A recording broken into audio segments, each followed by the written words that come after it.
기도하겠습니다. 주님을 찬양합니다. 우리 가운데 임하셔서 우리를 다스리시는 왕을 찬양합니다. 우리 하나님께서 영광을 받으시고 이곳에 임하셔서 말씀으로 다스려 주옵소서. 우리가 하나님의 말씀을 들을 때 이 말씀이 하나님의 말씀임을 알고 이 하나님의 말씀 앞에 순종하며 부드러운 마음으로 듣는 자세를 주시고 말씀을 듣고 우리 안에 참된 회개와 변화의 역사가 나타나게 하여 주옵소서. 예수님 이름으로 기도드립니다. 아멘. 오늘 우리에게 주신 하나님의 말씀은 마태복음 21장 33절부터 46절입니다. 마태복음 21장 33절에서 46절입니다. 서로 교독하시겠습니다. 다른 한 비유를 들으라.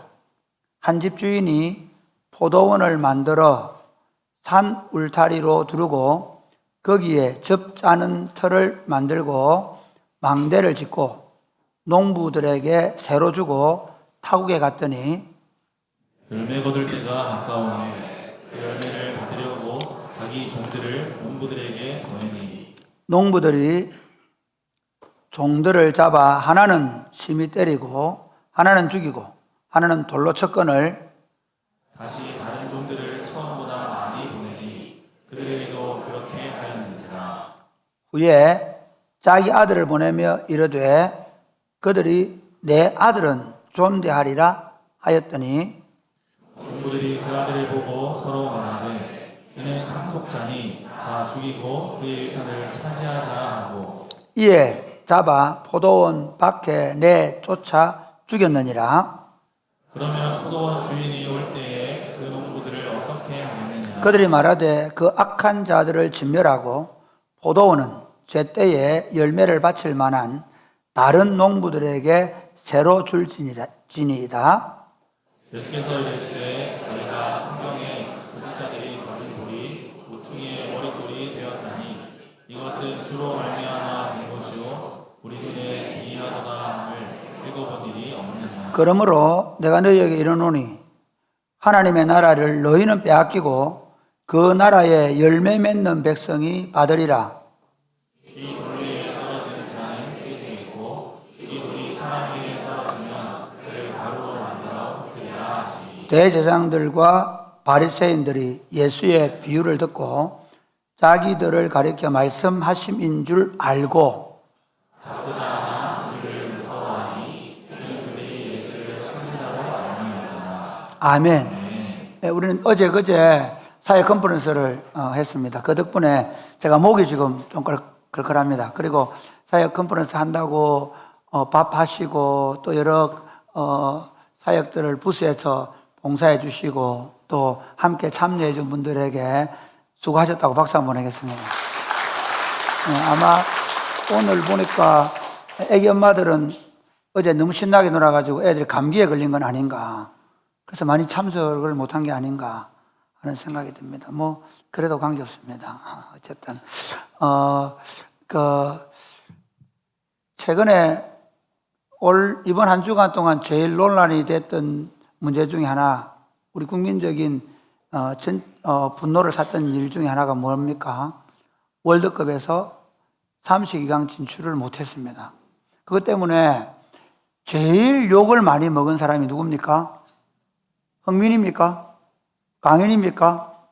아니면 접니까? 누굽니까? 홍명보 감독이 뭘 잘못했습니까? 돈을 떼먹었습니까? 알을 뺐습니까? 뭘 잘못했습니까? 감독이. 왜 그렇게 여러분 그렇게 화를 내시고 나가라 그러고 그렇게 하셨나요? 왜 그랬어요? 우리가 축구협회에서 대한민국 국가대표를 뽑고 그리고 그 국가대표를 이끌 감독을 선임할 때는 그에게 많은 권한을 부여하고 그리고 그에게 맞는 엄청난 연봉을 지불하면서 그에게 준 사명이 있습니다. 그게 뭐죠? 32강 진출해봐라. 16강 해라. 그게 뭐죠? 사명이에요.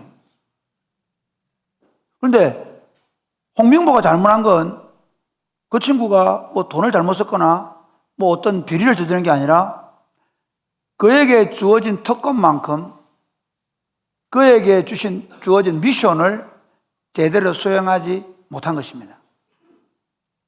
이처럼 사람은 특권을 가지면 그 특권에 맞는 사명, 그 특권에 맞는 주어지는 책임감, 의무가 부여됩니다. 종종 그 특권을 사명과 의무와 책임으로 생각하지 않고 그 특권을 자신의 이익과 자신의 편의로 사용하는 사람들이 왕왕 있습니다.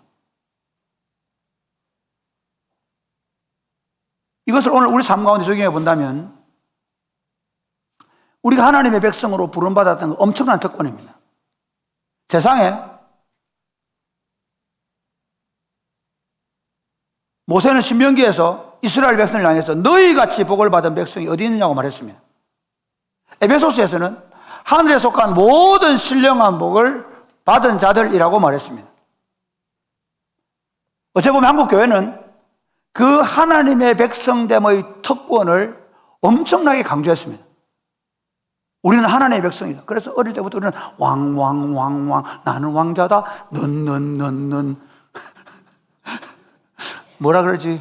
공주다 이러면서 그러면서 막 왕 공주 노릇을 너무 했습니다. 그래가지고 나는 하나님의 백성이고 너희는 지옥의 땔감들이고 그러면 심지어 재난이 왔을 때 우리는 주일날 예배드리고 있는데 저들은 놀러가서 그런 일을 당했다라고 말도 안 되는 얘기를 해서 비난을 산 일도 있습니다. 한때 우리는 부흥회 때마다 우리는 아무 한 일이 없는데 주님의 공로로 구원받아서 하나님의 자녀라는 권세를 얻었습니다. 그래서 하나님의 자녀의 권세에 대해서 엄청나게 강조해 왔습니다. 그러나 여러분, 하나님 우리에게 하나님의 자녀로 부르실 때 그건 그냥 특권만 주신 것일까요? 아닙니다. 너희는 세상의 빛이다.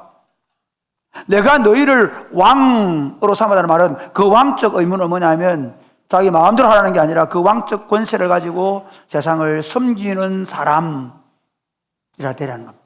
너희가 왕 같은 제사장이다 말이야. 그 제사장의 의미는 뭐냐면 교회가 향해서 야, 이 나쁜 놈들아, 뭐 하지 마라, 동성연애 하지 마라, 뭐 하지 마라. 그렇게 고함치라고 만들어 놓은 게 아니라 세상의 아픔을 끌어안고 세상의 죄를 끌어안고 중보하라고 주신 특권일 뿐만 아니라 사명입니다. 우리는 그 사명을 다 하고 있나요? 교회가 교회의 사명을 다하면 세상은 반드시 바뀔 것입니다. 우리가 지금 손가락질하고 세상을 돌팔매질을 하고 있는데 사실은 우리가 잘못하기 때문에 우리가 안 되기 때문에 더 그렇게 되고 있다는 사실을 우리가 알아야 합니다. 또 심지어 이렇게 얘기합니다. 우리가 만약에 그 사명을 제대로 감당하지 못하면 마치 밖에 버리운 소금처럼 사람들에게 밟힐 것이라고 하셨는데 지금 세상이 우리를 향해 뭐라고 말합니까? 앞에 기억이 아니라 기억에 이가 들어가는 게 아니라 기억에 애가 들어간 적이 오래됐습니다. 얘는 그 말도 안 씁니다. 종종 패널들이 뉴스나 이런 유튜브의 패널들이 죄송하지만 우리 기독교인들을 그냥 그 사람 기독교인입니다 한마디 하면 다 웃어버립니다. 희화거리가 되어버렸습니다. 그게 우리입니다. 하나님 우리를 그렇게 만들어 놓으셨는지 모릅니다. 세상의 웃음거리로 만들어 놓으셨는지 모릅니다. 그런데 놀랍게도 우리는 주일만 되면 지금도 어떤 교회는 수천 명, 어떤 교회는 수만 명을 자랑하는 교회에 모여서 엄청난 오케스트라의 연주와 함께 드는 찬양과 예배를 드리면서 우리는 하나님의 백성이다라고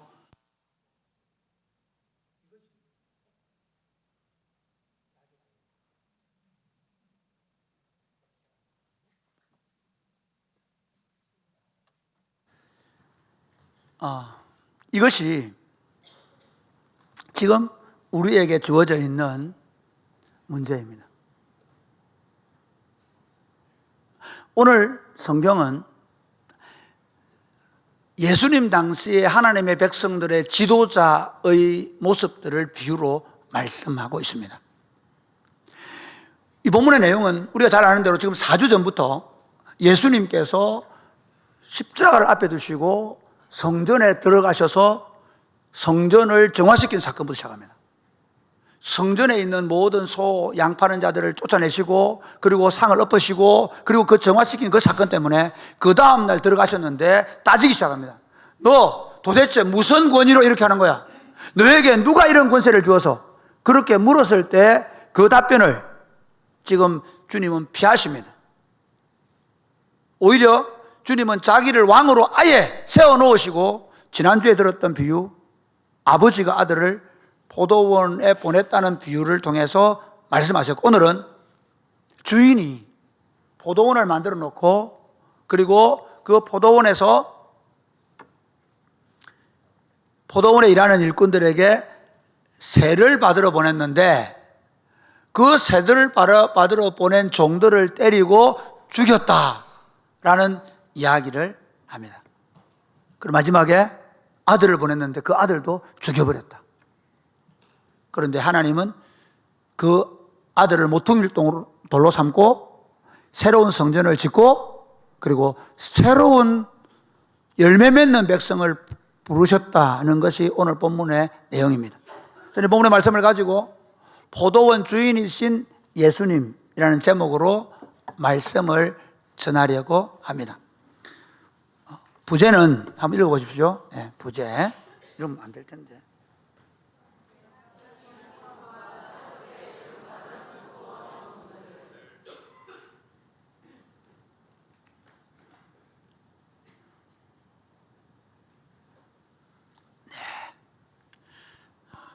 이게 여름이 돼서 그런지 갑자기 아니면 약이 없는 약을 있는 새 약인 줄 알고 아까 아마 넣은 모양입니다. 포도원 주인이신 예수님은 첫 번째로 우리 한번 보실까요? 1번 시작. 주인 노릇하려는 사람들의 특권을 빼앗아 버리십니다. 이 말의 의미가 뭐냐면요, 포도원의 주인은 누구예요? 예수님이라는 뜻이죠. 그리고 거기 있는 농부들은 주인이 아니라는 말이에요. 근데 주인이 아닌 사람들이 주인 노릇하려고 할 때 그 원래 그 농부들에게 주었던 특권마저도 빼앗아버린다는 겁니다. 오늘 본문 말씀을 한번 보실까요? 자, 여러분 33절 말씀을 한번 보십시오. 읽겠습니다. 시작. 다른 한 비유를 들으라. 한 집 주인이 포도원을 만들어 산 울타리로 두르고 거기에 집장 틀을 만들고 망대를 짓고 농부들에게 새로 주고 타국에 갔다. 자, 이대로 한번 드십시오. 예수님이 누가 주인입니까? 누가 이런 권세를 주었습니까? 당신이 왜 이런 권세를, 무슨 권세를 이렇게 합니까? 라는 말에 대답도 안 하시고 뭐라고 얘기하느냐 하면 한 주인이 포도원을 만들었다.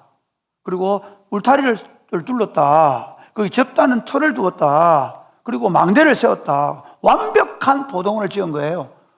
손색이 없는 포도원을 지은 거예요. 이사야서에서 말하면 극산품 포도나무로 나무를 심어놨단 말이에요.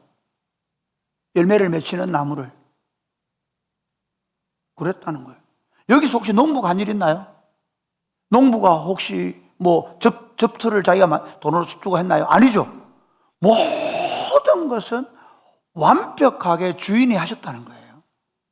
여러분, 우리의 창조와 구속과 완성, 하나님 나라에서 창조는 하나님께서 다 하셨다는 걸 창세기 1장과 2장에 얘기합니다. 그리고 이스라엘 백성들이 하나님의 백성으로 다시 구원받는 사건, 출애굽과 민수기를 보면 그 모든 일들은 하나님이 하셨는데 어떻게 애굽에 있는 백성들 안 나오려고 하는 것을 끄집어내고 홍해를 가르고, 그렇죠. 그리고 광야를 그날 동안에 만나와 메추라기를 먹이고, 그들이 심지 않은 포도원에서 포도를 가꾸게 만들고, 그들이 심지 않은 무화과 나무에서 무화과를 따먹게 만들면서 그 땅에 하나님 나라를 심었단 말이에요. 로마서 14장 이렇게 얘기합니다. 로마서 14장 한번 보실래요? 같이 시작. 로마서 9장 시작. 그들은 이스라엘 사람이라 그들에게는 양자됨과 영광과 언약들과 율법을 세우신 것과 예배와 약속들이 있고 조상들도 그들의 것이요 육신으로 하면 그리스도가 그들에게서 나셨습니다. 한번 보십시오. 그들은 이스라엘 사람인데요. 그 이스라엘 사람들은 어떻습니까? 양자됨이 있습니다. 하나님의 양자가 됩니다. 그리고 하나님의 언약이 그들에게 있습니다.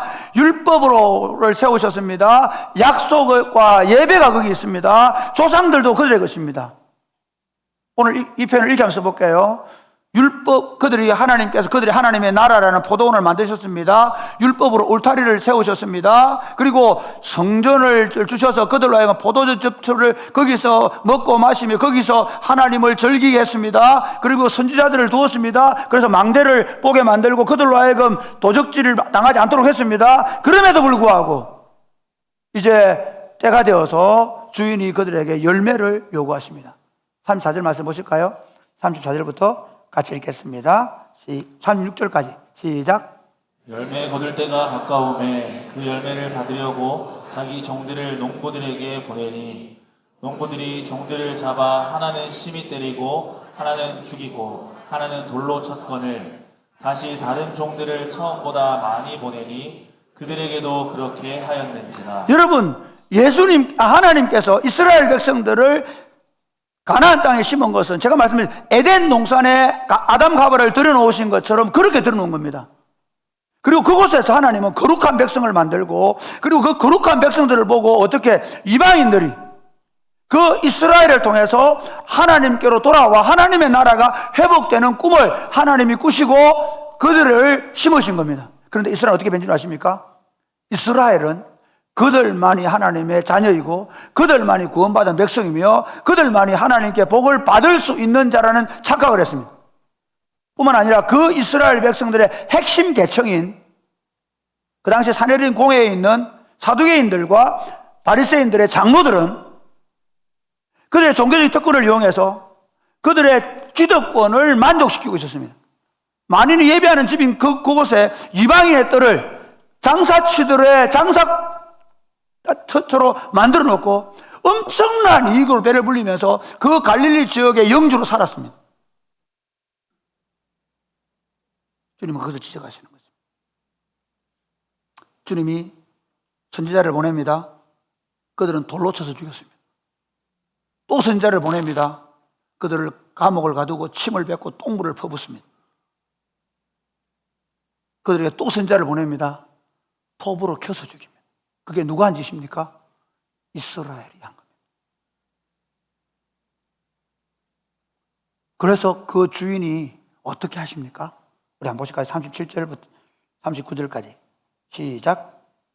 후에 자기 아들을 보내며 이르되 그들이 내 아들은 존대하리라 하였더니 농부들이 그 아들을 보고 서로 말하되 이는 상속자니 자 죽이고 그의 유산을 차지하자 하고 이에 잡아 포도원 밖에 내쫓아 죽였느니라. 지금 예수님은 이 비유를 통해서 너희가 지금까지는 그 주인이 보낸 종들을 죽였지만 이제 너희가 나를 어떻게 한다고요? 나를 그 포도원에서 쫓아내어서 어떻게 해요? 영문 밖에서 예수님을 십자가에 죽일 것을 말씀하십니다. 너희가 나를 죽일 것이다. 주님은 그 죽음을 죽으시러 간 것이죠. 여러분, 이스라엘 백성들의 특권이 무엇입니까? 그들이 하나님의 백성이 맞습니다. 그들이 율법을 가진 자들 맞습니다. 그들이 하나님 나라의 상속자가 맞습니다. 그들이 언약의 후손이 맞습니다. 그런데 그 언약의 후손들, 그 하나님의 율법을 가진 자들은 그 율법으로 거룩한 나라를 만들고 그리고 하나님을 모르는 사람들에게 그 율법대로 살아내어서 그 삶의 열매를 가지고 그들이 그 착한 행실을 보고 하나님께로 돌아와서 그래서 온 세계가 하나님의 통치를 받는 겁니다. 이게 창세기 11장에 바벨탑 사건부터 하나님이 꿈꾸신 겁니다. 왜냐하면 전 인류를 창조 위에 아무리 구원하려고 해도 안 됩니다. 노아를 통해서 또 실패합니다. 그래서 하나님 아브라함을 부르고, 그리고 믿음의 사람 아브라함을 통해 그 후손을 만들고, 그 후손을 통해서 온 세계를 불러들이는 꿈을 가지고 애굽 땅에서 건져내어서 가나안 땅에 심었지만, 그들은 그 특권을 철저하게 자기들의 이기적인 만족과 자기들의 특권 의식으로 채워버렸습니다. 주님 뭐라고 말씀하십니까? 우리 한번 보실까요? 43절 말씀 시작. 그러므로 내가 너희에게 이르노니 하나님의 나라를 너희는 빼앗기고 그 나라의 열매 맺는 백성이 하나님 나라를 빼앗아 버릴 것이라 얘기합니다. 그 얘기하니까 이들이 어떻게 하는지 아십니까? 45절 한번 보세요. 45절 시작. 대제사장들과 바리새인들이 예수의 비유를 듣고 자기들을 가리켜 말씀하신 줄을 알고 그리고 회개했습니까? 아닙니다. 더 죽이기로 결심합니다. 더 죽이기로 결심했습니다. 그래서 하나님은 자신들에게 주어지는 특권을, 주인 의식을 가지고 차지하려고 하는 자들의 그 권한을 빼앗아버리십니다. 두 번째, 포도원 주인이신 예수님은 어떻게 하십니까? 자, 두 번째 시작. 버려졌지만 머릿돌이 되셨습니다. 포도원 주인이신 예수님은 그래서 버림을 받습니다. 어떻게 버림을 받습니까? 우리 한번 볼까요? 우리 42절 말씀 시작. 너희가 성전의 건축자들이 버린 돌이 모퉁이의 머릿돌이 되었나니 이것은 주로 말미암아 된 것이요 우리 눈에 기이하도다 함을 읽어본 일이 없느니라. 이대로 두십시오. 시편 118편에 21, 23절 말씀인데요. 예수님이 이걸 이루는 겁니다. 자, 유대인들은 이렇게 생각한 겁니다. 메시아가 왔습니다. 그렇죠. 주인이 오셨습니다. 제가 2주 전에, 3주 전인가 말씀할 때 성전의 주인이 오셨고, 그리고 성전의 주인이 오셔서 이제 성전을 정화하시고 참 성전이 되셔서 참 성전을 세울 것이라고 말씀했습니다. 그런데 그들은 그 그림자 성전에서 누리는 기득권을 절대로 빼앗기고 싶지 않았습니다. 그 그림자 성전에서 누리는 그 경제적인 이익과 그리고 그 백성들이 보내는 종교적인 존경을 절대로 빼앗기고 싶지 않았습니다. 내려놓을 수가 없었습니다. 원래 한대로 하면 어떻게 됩니까? 메시아가 오셨다 그러면 어떻게 됩니까? 무릎을 꿇고 메시아에게 우리가 기다렸습니다 하고 그 왕권과 그의 모든 제사장권을 내어주고, 그리고 어린 양 예수님께서 그 땅을 이제 왕권을 가지고 통치하셔야 되는데 예수님을 죽여버립니다. 영문 밖으로 몰아내고, 그리고 어떻게 해요? 하나님의 이름으로 죽입니다. 두 가지 죄입니다. 하나님의 이름을 지칭했다. 성전을 못 오겠다. 그 당시에 가장 종교적인 방법으로 예수님을 죽여버립니다. 여러분, 종교가 무서운 겁니다. 우리가 가장 악랄한 짓을 어떻게 하느냐면요, 예수의 이름을 합니다. 예배를 잘 드립니다. 기도를 열심히 합니다. 그런 사람들이 중세시대에 마녀 사냥의 이름으로 진짜 성도를 얼마나 많이 죽였는지 모릅니다. 우리는 하나님 얘기하면 되는 줄 압니다. 우리는 예수님 얘기하면 되는 줄 압니다.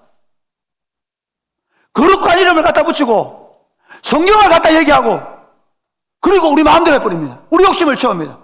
그게 누가 했습니까? 당시에 대제사장들과 장로들이 하나님의 이름으로, 성전의 이름으로 예수님을 누구 손에? 진짜 비열하게 이방인의 지도자에게 넘겨서 죽입니다. 그러면 여기서 오늘 본문 말씀을 좀 보실까요? 그럼 버림받으면 끝납니까? 이건 어떤 비유냐면요, 우리가 옛날에 집을 지을 때 머릿돌을 하나 딱 주잖아요. 여러분, 옛날 집들은 머릿돌이 있습니다. 집에 가면 그 머릿돌 위에다가 뭐 씁니까? 탁 정으로 파가지고 1979년 기초석을 놨다고 딱 써놓거든요. 그 머릿돌입니다. 그런데 목수가 보고 이거 안 되겠는데? 버린 거예요. 그런데 이 버림을 받은 이 돌을 가지고 참 목수이신 하나님께서 기초석을 삼고 그 버림받은 돌 위에다가 당신의 새 백성으로 새 하나님을 짓는다. 그래서 버림받은 돌이 모퉁이 돌이 되었고 머릿돌이 되었는데 이것이 누구로 말미암아? 주님으로 말미암아 되었다. 아무리 사람들이 진리를 묻으려고 하고 아무리 메시아를 아주 종교적인 방법으로 지도자도 모르게 하나님의 이름으로 성전의 이름으로 그 당시에 제가 말씀드렸죠. 1400년 동안 그들은 하나님 얘기하고 성전 얘기하면 입을 싹 닫습니다. 아무도 말 못하면. 그런데 그렇게 해서 죽였는데 하나님은 놀랍게도 그 팔레스틴 땅에 오셨던 목수로 오셨던, 참 재밌죠. 진짜 목수셨어요. 그 목수로 오셨던 예수님을 기초석으로 삼고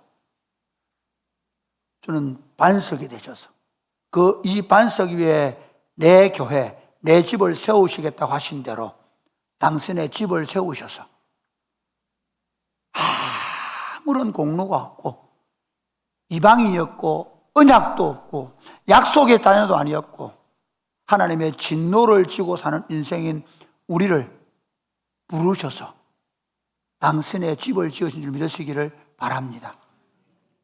그분이 그 집을 짓기 위해서 죽었을 뿐만 아니라 3일 만에 다시 살아나셨고 그래서 하나님의 아들이라고 정명하셨고 하나님의 아들로 인정을 받으셨고 그리고 거기서 부활하실 뿐만 아니라 다시 하늘로 올리우셔서 하나님 보좌 우편에 앉으셔서 우리들의 왕이 되시고 그리고 당신의 교회를 세운 줄 믿으시기를 주님의 이름으로 축복합니다. 하나님의 나라 운동은 항상 그렇습니다. 여러분 교회 운동하면서요, 그 교회 예배당 크더라, 그 교회 오케스트라가 좋더라, 그 교회 예배 시스템이 좋더라, 그런 말 하면 안 됩니다. 하나님의 일은 언제나 우리의 생각과 반대로 합니다. 종종 교회에서 그런 일 얼마나 많은지 모르지만 우리 힘으로 막 밀어붙이면 되는 줄 압니다. 우리 힘으로 막 해뿌리는, 우리 정말 조심해야 됩니다. 사람의 힘으로 우리가 힘이 있으니까 내가 하면 된다. 목사님들이 장로님들 그럴 수 있습니다. 하나님은 절대로 거기 속지 않습니다. 하나 예를 들어볼까요? 중세시대에 교황권은 하늘을 찔렀습니다. 간호사의 구력을 아시죠? 교황이 황제를 무릎을 꿇치고 그 찬 마룻바닥에서 3일 동안 머리를 찢게 만들었습니다. 그렇지만 어떻게 해요?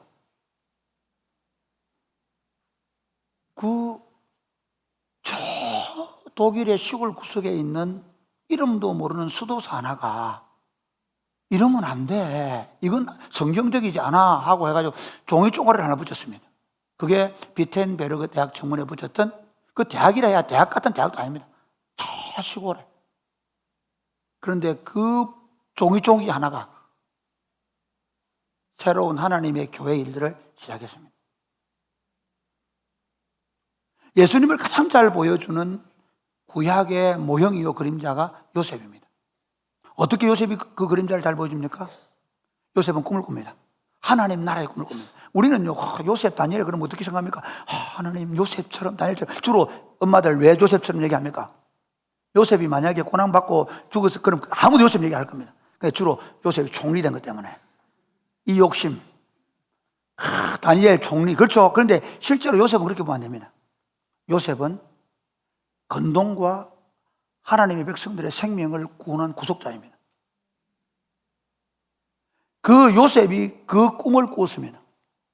그러니까 절하는 꿈은 그냥 절하는 꿈이 아니라 그 백성들을 먹여 살리는 구속주가 될 거라는 꿈을 꾼 겁니다. 그 꿈을 붙잡고 살아가는데 그 꿈을 묻어버린 사람이 누굽니까? 같은 약속의 백성들인 형제들이었습니다. 그들은 다른 사람이 아닙니다. 아브라함의 후손이고 이스라엘입니다. 이스라엘의 자손들입니다. 이스라엘 12아들 중에 10아들. 그런데 그 10아들이 그 약속을 묻어버렸습니다.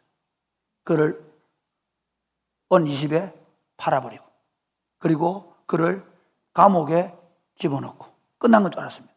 하나님이 그를 들어서 애굽의 총리로 삼고 그리고 자기 백성뿐만 아니라 온 건동을, 생명을 구원하는 일에 요셉을 사용했습니다.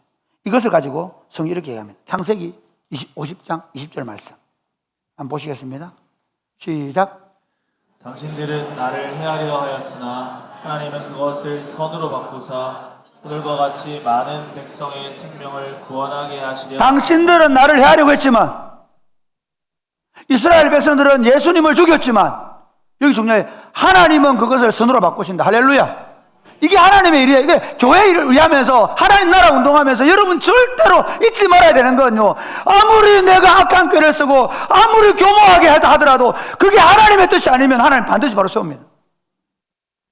하나님 그것을 선으로 바꾸셔서 요셉을 통해 이스라엘과 건동을 살리신 것처럼, 하나님은 건축자가 버린 모퉁이 돌을 새로운 건축에, 새로운 하나님 나라에 버림받은 돌을 모퉁이 돌로 삼으셨습니다. 이 내용을 다니엘서 2장은 이렇게 표현합니다. 다니엘서 한번 보실까요? 다니엘 2장 34절부터 시작.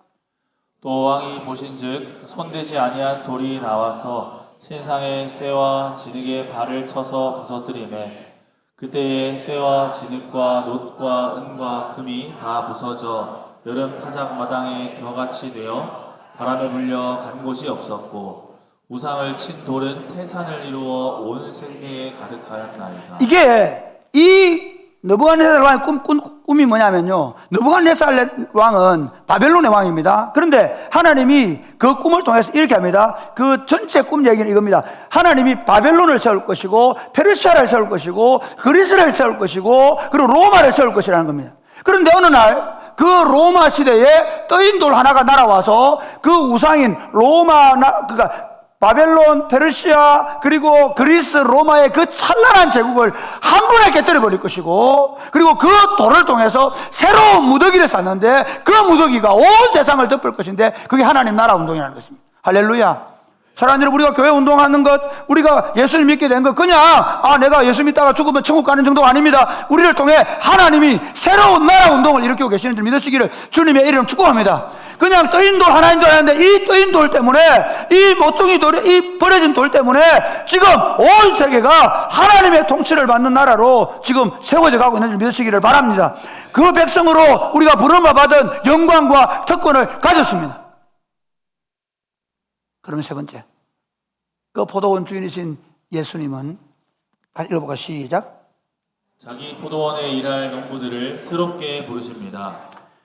지금 그 왕국을 세우신 그분은 이제 그 왕국에서 왕 노릇하려고 주인 노릇하려고 하는 사람들은 버리시고 이제 어떻게 그 모퉁이 돌 대신 예수님을 주인으로 삼고 모퉁이 돌 예수님처럼 살기로 결정하고 모퉁이 돌 예수님처럼 그분을 배우고 그분을 따르는 사람들을 다시 새롭게 세워서 그 백성들을 통해 세워갈 하나님 나라를 지금 세우기 위해 우리를 부르신 줄 믿으시기를 주님의 이름 축복합니다. 43절 이렇게 얘기합니다. 같이 읽어볼까요? 43절 시작. 그러므로 내가 너희에게 이르노니 하나님의 나라를 너희는 빼앗기고 너희는 빼앗기고 그 다음에 그 나라에 열매 맺는 백성이 받으리라. 그 나라에 열매 맺는 백성이 받는다는 겁니다. 그 나라에 열매 맺는 백성은 어떤 백성입니까? 베드로전서 2장 9절 이렇게 얘기합니다. 같이 읽어볼까요? 시작. 그러나 너희는 택하신 족속이요 왕같은 제사장들이요 거룩한 나라요 그의 소유가 된 백성이니. 너희 그리스도를 주로 믿는 너희들, 교회로 부름받은 너희들은 하나님이 택하신 족속들이다. 너희는 왕의 권위를 가지고 있고 동시에 제사장의 권세를 가지고 왕적인 권위로 섬길 뿐만 아니라 그 세상을 짊어진 제사장으로서 부름받은 사람들이다. 너희가 거룩한 나라가 될 것이다. 그리고 너희가 하나님의 백성인 소유들이다. 그렇게 말씀하십니다. 사랑하는 여러분, 우리가 그런 사람들입니다. 여기서 중요합니다. 그 백성들은 열매 맺는 백성이 될 것입니다. 교회가 존재하는데, 교회로 살아서 40년을 살았는데, 교회로 1대, 2대, 3대로 내려왔는데, 거기 열매가 있는가?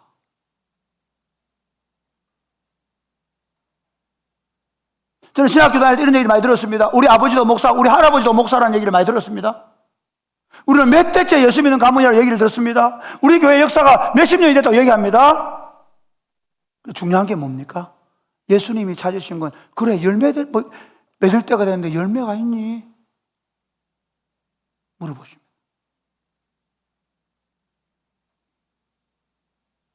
한국교회 한때는 목사가 되려고, 장로님이 되시려고, 권사님이 되시려고, 얼마나 했어요. 그런데 주님은 물으십니다. 너 목사니? 너 장로니? 그거 안 묻습니다. 아시죠, 여러분?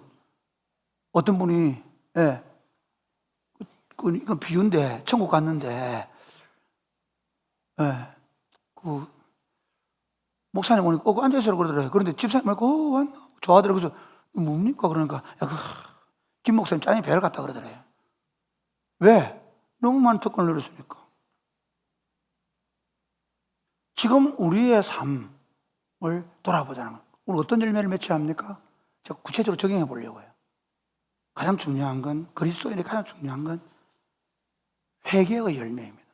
세례요한은 하나님 나라가 임했다, 하나님 나라에 합당한 백성이 되라 라고 하면서 회개에 합당한 열매를 맺어야 된다.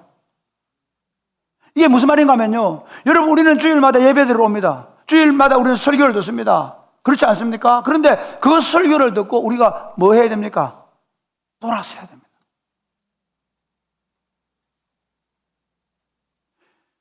종종 우리는 예배를 드리고 나서, 오늘 주일 예배 잘 드렸다, 은혜로웠다. 그런데 진짜 중요한 건 뭐냐면, 예배를 드릴 때마다 찔림을 받아야 됩니다. 예배를 드릴 때마다 돌아서겠다는 겁니다. 우리는 소그룹을 합니다. 그 소그룹을 할 때, 적용할 때, 여러분, 그 적용을 그냥 대충 하지 말았으면 좋겠습니다. 그 적용 속에서 내가 어떻게 돌아설 것인지 구체적으로 말해야 합니다. 그 돌아서집니까? 잘 안 되죠. 그래서 어떻게 합니까? 주일 월요일 아침에 납니다. 또 다시 설교 들었던 말씀을 묵상합니다. 또 돌아서야 하는 겁니다. 또 화요일 날 또 그 말씀을 다시 붙잡습니다. 그리고 또 돌아왔습니다. 그래서 왜 제가 주일 설교한 걸 일주일 내에 붙잡고 한번 살아보자고 하느냐면요, 우리는 너무 심각하게 망각증을 가 있습니다. 야고보서에서 말하는 대로 거울을 보고 잊어버리는 것처럼 주일 설교 듣고 그냥 들어서 할렐루야, 오늘 설교 너무 좋아서 할렐루야. 그런데 모여서 보면 몰라. 주일날 어떤 사람도 그 설교와 상관 있게 살아본 적이 없어. 그 설교 때문에 찔림을 받고, 그 설교 때문에 내 생각을 바꿔보려고 사투를 보려는 경험이 없이 매주일 예배당 오는 교회가 정상적입니까? 아닙니다. 회개하셔야 합니다. 회개 없는, 돌이킴 없는 우리 예배는 참된 예배일 수 없습니다. 사실요, 이게 잘못되니까 교회들이 예배당을 더 화려하게 지으려고 해요. 오케스트라를 거창하게 만들어 놓고요. 그리고 온갖 다른 것들로 치장을 해서 그 예배가, 여러분, 우리 교회 이 음향은 사실은 막 꺼지고 중간에, 이거 말이 안 되는 얘기입니다. 그러면서 은혜를 받는다고 하면, 은혜를 받으면 바뀌어야 합니다. 그래, 은혜를 받으면 여러분 집에서 여러분 남편이 달라졌네, 교회 나가라, 열심히 가라, 나도 갈게. 그래서 그 회개의 열매로 맺히는 게 뭡니까? 성령의 열매입니다. 그 회개의 표가 뭡니까? 사랑의 열매, 희락의 열매. 그래서 저는 사랑이 꽃피는 교회가 이번에 사역 컨퍼런스 하면서 여러분, 그 사역하는 우리 사역자들이 보고하는 내용들, 그리고 여러분 안에 일어나고 있는 아름다운 이야기들, 여러분, 사랑의 열매가 일단 얼마나 많이 맺히는가 하면요, 지난주에 2명 임신했다고 기도 받았습니다. 이번 주 예배드리기에 또 한 사람 임신했다고 또 기도 받았습니다. 혹시 아직 잘 임신이 안 되고 있는 분 걱정하지 마세요. 다 됩니다. 여기에서는 다 될 수 있습니다. 할렐루야. 근데 제가 그 말씀 드리려고 하는 게 아니라, 그럴 때 우리는 어떻게 해줍니까? 우리는 그 아이의 출산을 다 기뻐해 줍니다. 지금 우리는 출산하는 과정에서 지금 힘들어 있는 자매가 있는데 우리는 그 자매를 위해서 기도하고 있습니다. 그게 사랑입니다. 함께 기도해주고, 함께 걱정해주고, 그리고 그 출산하는 과정에 우리가 다 동참해 가는 게 사랑입니다. 우리 그렇게 할 것입니다. 어디를 들춰봐도 누가 애를 뱄다 그러고 누가 지금 어려운 일을 당했다 그러고 누가 지금 힘든 일을 당했는데 거기에 맺히는 건 그 어려움 때문에 혀를 끌끌 차고 왜 그랬대 왜 그런데 그게 아니라 거기에서 나타나는 사랑의 열매, 그리고 그 사랑 때문에 누리는 기쁨, 환희의 열매, 우리의 예배가 그런 모습입니다. 그래서 그 기쁨으로 예배 안에서 우리 삶 가운데 화평의 열매, 그러면서 오래 견뎌주고 오래 참음의 열매, 이렇게 너그러운 자비의 열매, 그 다음에 양서는 착한, 하는 것마다, 생각하는 것마다 어떻게 이렇게 착하노? 할렐루야. 착한 남편 되시기를 주 예수님을 축복합니다. 요즘 못된 남편 너무 많더라, 다. 착한 남편 되시기 바랍니다. 어떻게 착하게, 딴 데 눈 좀 돌리지 말고 다 좀 착하게. 사랑하는 아내 여러분, 갱년기에도 착해지시기를 주 예수님 축복. 갱년기가 되면 왜 자꾸 그렇게 되시려고 그래요? 어쩌든지 나는 착한 열매 외에는 맺히면 안 된다. 진실함, 오래 참음, 절제의 열매들. 그래서 그 열매의 결과가 뭔지 아십니까? 마태복음 5장 이렇게 얘기합니다. 마태복음 5장 16절 말씀을 읽겠습니다. 같이 16절 시작. 이같이 너희 빛이 사람 앞에 비치게 하여 그들로 너희 착한 행실을 보고 하늘에 계신 너희 아버지께 영광을 돌리라. 우리 안에 있는 그 빛이 그냥 우리 안에 갇혀 있는 게 아니라 그 빛이 터져나가는 겁니다. 그 빛이 또 나타나야 됩니다. 이걸 지금 컨퍼런스에 그런 얘기 하더라고요. 이번에 여러분 놀다 가게를 차린 임평강 목사님이 저는 형님들 누나들 때문에 너무 감사하대요. 왜? 그 놀러 오시는 분들이 이렇게 한대요. 사랑의 꽃피는 교회는 너무 착한 일을 많이 하네요. 예, 시다 가게도 하고 아지트도 하고 책방도 있고, 그런데 거기 청년들이, 거기 아이들이 너무 행복해 한다대요. 이번에 또 놀다 가기로 하시네요. 그래서 사랑이 꽃피는 교회 이야기는요, 착한 이야기만 나와야 돼요. 할렐루야. 사랑이 꽃피는 교회가 무슨 일을 하든지 거기 일 잘하려고 싸우는 게 아니라 거기 정말 사람들 착하대, 바보 같대, 바보 소리를 많이 듣게 되시기를 주님의 이름 축복합니다. 우리는 지금까지 교회 사역에 오면서 진짜 우리 어른들이 바보 소리를 들은 만큼 착한 결정들을 많이 해왔습니다. 그게 계속 돼. 그래서 어떻게 입소문을 타는 거예요. 사랑이 꽃피는 교회는 목사가 설교 잘한다더라, 예배당이 좋다더라, 오케스트라 좋다더라, 거기는 뭐 그런 소문 안 나도 됩니다. 딱 한 가지, 그 교회 사람들 착하대. 신랑도 착하고 부인도 착하고 아들도 착하고. 그래서 착해지려면 어디 가야 돼? 이리 자신이 없어가지고 어디 가야 돼요? 사랑이 꽃피는 교회 보면 안 되고 모든 교회가 그래야 돼요. 이름으로 너희 착한 행실을 보고 하늘에 계신 너희 아버지께 영광을 돌리게 하란 말이 무슨 말인가 하면요, 이걸 사도행전 4장에 실제로 나타나는 모습 이런 겁니다. 사도행전 4장 47절 말씀 같이 시작. 하나님을 찬미하며 또 온 백성에게 칭송을 받으니 주께서 구원받는 사람을 날마다 더하게 하시니. 마태복음 5장이 그게 전도입니다. 그러니까 우리의 전도지가 전도가 아니고 교회가 하는 그 착한 행실이 그 안에서뿐만 아니라 그 착한 행실이 밖으로 자꾸 올라가면서 사람들이 우와 하나님을 칭송한다, 온 백성들이 그 교회를 칭송하는 거예요. 그런데 그 교회를 칭송하는데 놀랍게도 그 교회에서 보여주는 하나님 때문에 하나님께로 돌아오는 역사, 그게 구원받는 백성들이 많아지는 겁니다. 저는 사실 우리 교회가 이번에 우리 청년들이 지역 전도를 한다고 해서 합니다. 그래서 전도지를 일시적으로 만들지만 항시 전도지를 안 만드는 이유가 뭡니까? 따라해 보실까? 내 얼굴이 최고 좋은 전도지야. 할렐루야. 가가지고 막 인색하게 물건 가져가지 말고, 저 택시 타면 어떻게 4,300 그러면 5,000원 줍니다. 여러분이 사리를 넘어줘가지고 할렐루야. 반드시 그래야 합니다. 우리 얼굴 때문에 예수 믿겠다고 결정하는 일들이 많아지게 되길 바랍니다. 말씀 맺겠습니다. 사랑하는 여러분, 저는 한국교회가 지금까지 너무 특권에 빠지다고 생각합니다. 이 특권을 사명, 미션으로 받아들여야 합니다. 우리가 받은 이 특권과 영광은 하나님의 이름을 드러내는 미션, 하나님의 백성으로 살아가는 미션으로 주신 것입니다. 여러분의 삶 가운데 말씀을 들을 때마다 돌이키고 회개하는 회개의 열매, 그 열매로 말미암아 여러분의 삶에 성령의 열매가 가득하고 그래서 그 모습을 통해 사람들이 주께로 돌아오는 역사가 나타나게 되기를 주 예수님의 이름 축복합니다. 아멘. 찬양하겠습니다.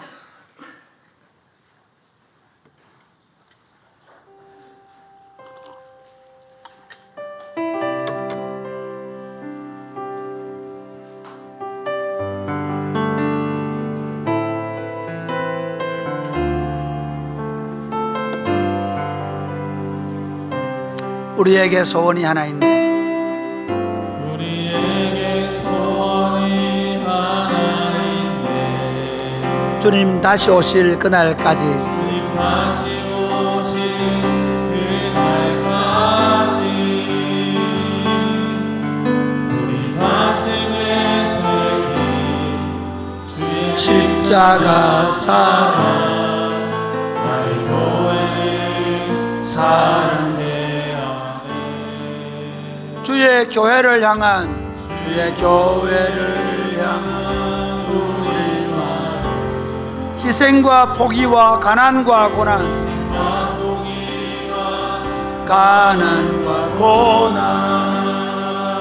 하물며 죽음조차 우리를 막을 수 없네. 우리 교회는 이 땅에 교회를 교회되게 예배되게 우리를 사용하소서. 진정한 부흥에 오늘 임하도록 우리를 사용하소서. 성령 안에서 예배하리라.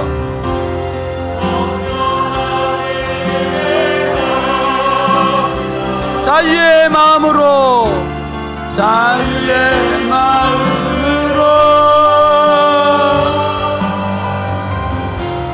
사랑으로 사역하리라. 교회는 생명이니 교회를 교회되게 예배를 예배되게. 다시 한 번 더 일어나시겠습니다. 주님 우리에게 소원이 하나 있습니다. 부흥의 날 오늘 임하도록 우리에게 소원이 하나 있네. 우리에게 소원이 하나 있네. 주님 다시 오실 그날까지 우리 가슴에 새긴 주의 십자가 사랑 나의 교회를 사랑케 하네. 주의 교회를 향한 우리 마음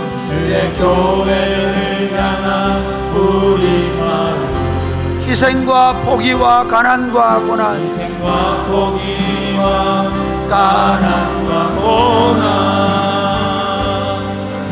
아무며 죽음조차 우릴 막을 수 없네. 우리 교회는 이 땅에 교회를 교회되게 예배되게 우릴 사용하소서. 진정한 부흥의 날 우릴 임하도록 우릴 사용 성령 안에서 예배하리라. 성령 안에 예배하리라. 자유의 마음으로 사랑으로 사역하리라. 교회는 생명이니 교회를 교회되게 베델 예배되게 우릴 사용하소서. 진정한 부흥의 날 오늘 임하도록 우릴 사용하소서. 사랑하는 여러분, 왜 우리를 구주 예수 그리스도께서 이 땅에 오셔서 우리같이 죄 많고 악한 자들을 왜 죽어주셨습니까? 우리 보고 왕노릇 하는 놀이 하라고요? 우리 보고 교회에 앉아서 목사 놀이하고 장로 놀이 하라고요? 아닙니다. 우리를 통해 세상을 살리고 싶어 하시는 하나님 아버지의 절박함이 있는 곳이 교회입니다. 교회는 절박해야 합니다. 우리 때문에 세상이 살아나는 꿈을 꿔야 합니다. 요셉 하나를 부르시고 근동을 살릴 꿈을 꾸셨고, 예수 그리스도를 부르셔서 모퉁이 돌을 삼으시고 온 세계 제국을 무너뜨리시고 하나님의 나라를 심는 그 꿈을 하나님이 꾸고 계십니다. 우리끼리 놀이할 시간 없습니다. 우리끼리 서로 기득권 싸움할 시간이 없습니다. 우리가 지금 사회 컨퍼런스를 하는 것, 우리 교회 잘 되고 있다, 우리 잘하고 있다 자랑질 하려고 하는 것 결코 아닙니다. 사랑하는 여러분, 이렇게 하면 기도하면 좋겠습니다. 사랑하는 주님 모퉁이 돌 대신 그리스도 위에 지어진 집에 사역자로 농부로 보름받은 우리가 주님이 기대하셨던 극산품 포도나무의 열매인 사랑과 희락과 화평과 오래 참음과 자비와 착함과 신실함과 온유와 절제의 열매들을 맺혀서, 그래서 우리를 보고 사람들이, 하나님이 없다고 조롱하는 사람들이, 교회를 향해서 멸시하던 사람들이 돌아서서 하나님 아버지께 영광을 돌리며 돌아오는 교회 운동이 다시 여기에서부터, 이 시골 골짜기에서부터 일어나게 하여 주옵소서. 그러기 위하여 매일 하나님 말씀 앞에 울고 돌아서고 하나님의 말씀 앞에서 자신을 쳐서 복종시키는 회개 운동이 일어나게 하여 주옵소서. 기도하겠습니다.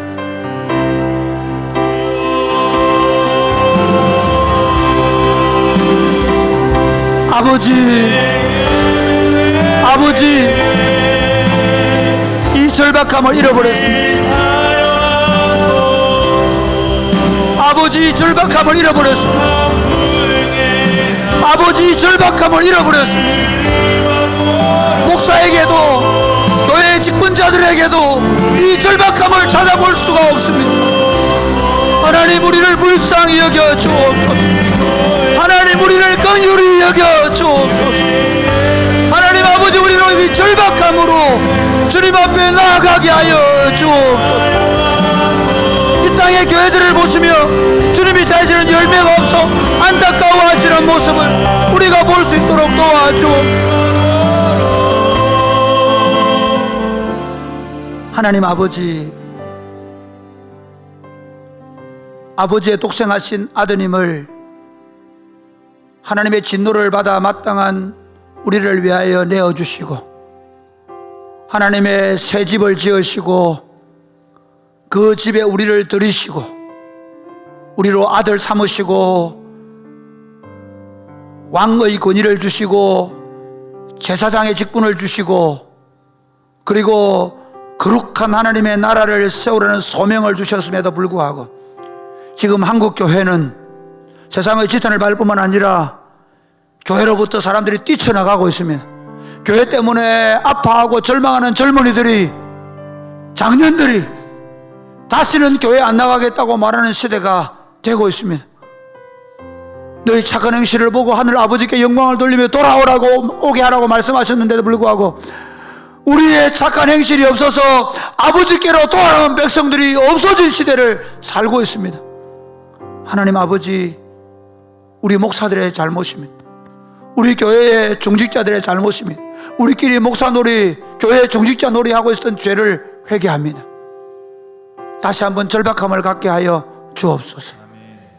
말씀 앞에서 말씀을 전하는 목사부터 하나님의 백성들의 리더들이 회개하고 돌이키는 모습들이, 회개하고 돌이키는 일들이 일어나서 그 모습이 삶의 열매로, 사랑의 열매로, 희락의 열매로, 화평의 열매로, 오래 참음의 열매로, 자비의 열매로, 신실함의 열매로, 착함의 열매로, 온유함의 열매로, 절제할 줄 아는 열매로 나타나게 하여 주셔서 우리를 보고 다시 사람들이 하나님께로 돌아오는 운동이 일어나고 온 땅 가운데 그리스도의 이름이 존귀케 되고 그리스도의 나라가 다시 힘있게 시작되게 하여 주옵소서.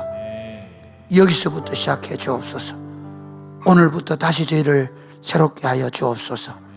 예수님 이름으로 요드립니다. 아멘.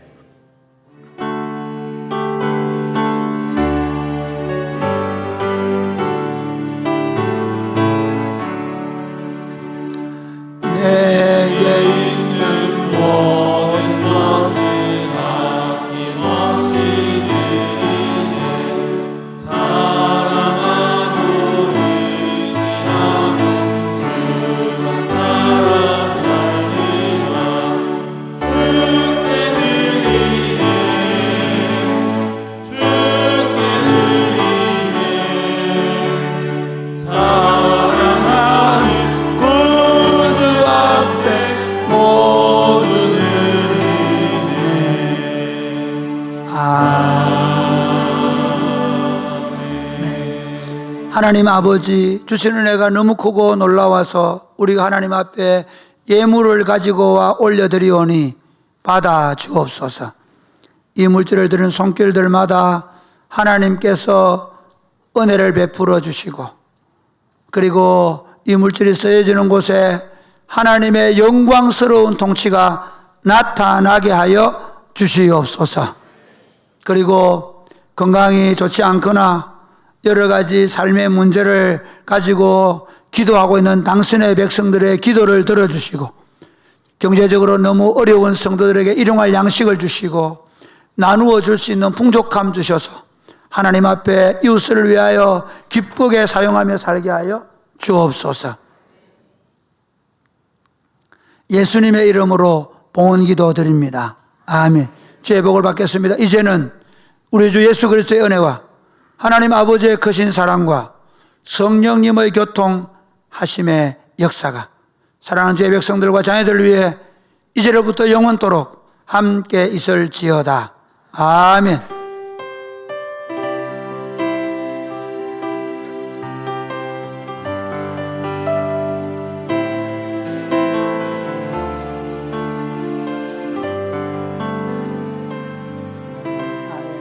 세가역 수리하겠습니다. 2부 예배는 세가역 수리로 권미조 성도님, 권민조 성도 앞으로 오세요.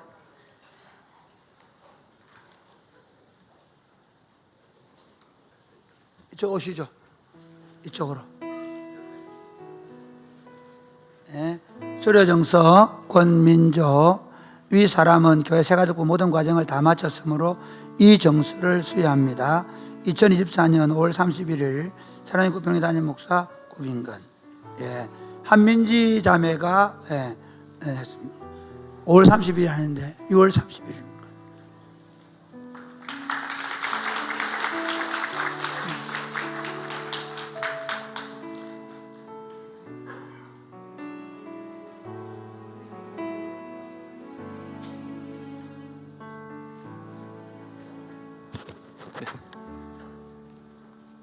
광고 마칠 때 전도여행 영상 보도록 하겠습니다. 네, 2026 사랑의 꽃피는 교회 사역 컨퍼런스가 금요일부터 오늘 주일까지 2박 3일간 잘 진행이 되었습니다. 참여하신 타교회 사역자 여러분들께 감사하고 준비하시고 참여하신 성도들께도 감사를 드립니다. 지금 참여해 주신 외부 성도님들, 사역자들 계신데 우리 환영한다고 박수 한번 하겠습니다. 네, 제가 미리 전화드린 목자들께서는 예배를 마치시고 2층 로비에 모이셔서 자기 담당하는 타교회 사역자들과 함께 식사하시고 목장 모임을 계속해서 진행해 주시면 되겠습니다. 유아세례 부모 교육이 진행되고 있습니다. 7월에서 11월 출산 예정인 부부들은 유아세례 부모 교육에 꼭 참여해 주시기를 바랍니다. 오늘부터 지역 전도가 있습니다. 7월 5일부터 8일까지 3박 4일간 본교회에서 숙식하면서 지역 전도를 진행합니다. 성도들께서 아직까지 본인 일터, 베스트들이 있는 장소에 지역 전도를 신청하지 않으신 분들은 장진 강도사와 주변 사역자들에게 신청하여 주시면 저희가 그 회사나 일터, 멀리까지도 가거든요. 대구나 멀리까지도 갑니다. 최근에 그 한 청년이 50잔 가능하냐 물어서 외부에서 밖에서 길거리에서도 100잔을 그냥 나눠주는데 그분이 교제하고 있는 사람들에게 50잔이 무슨 문제겠느냐 이렇게 말씀드리니 있지만 청년부 사역자들하고 상의된 일은 아니기 때문에 가능할 겁니다. 어린이 한마음 유스 캠프가 있습니다. 경북 중부노회를 중심으로 연합 여름 성경학교를 하는데 저희 교회에서 합니다. 7월 24일부터 26일까지 신청서는 필경대에 있고 목자들에게 네이버 폼도 전달했으니 목장 모임 하시면서 신청하셔도 되겠습니다.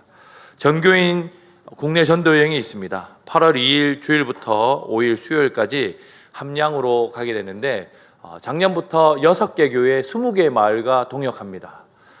저희 교회 성도들 약 300여 명 그리고 형제 교회들 한 50여 명에서 한 350여 명이 사역을 나가게 되는데 그래도 숫자가 부족할 때가 많습니다.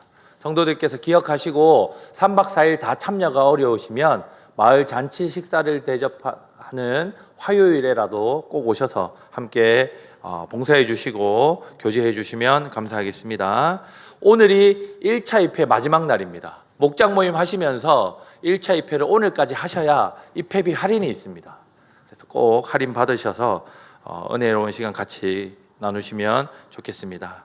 교우 소식 전합니다. 오늘 오병이어는 김동욱, 이수연 집사 가정에서 첫째 김지우를 가정에 보내주시고 1년 동안 지켜주신 감사하다고 오병이어 있습니다. 우리 축하하고 감사하는 박수 하겠습니다.